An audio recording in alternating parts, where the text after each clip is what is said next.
Tomato घेतलेले आहेत बारके आणि काश्मीरी मसाला हे आपल्याला मिक्सरला बारीक करून घ्यायचं आहे. आता मी टाइमपास म्हणून झोप येत नाही म्हणून मी फेसबुकवरचं रील्स बघते.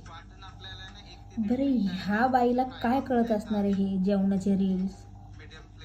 आता तुम्ही फक्त आहे ना बघत राहा. मी जेवढं स्वाईपअप करत जाईन ना वरती तेवढं ती बघत राहील. ती बिलकुल बाजूला हटणार नाही. काय काय स्वतःच्या हाताने पण कधी कधी वरती फिरवते ती.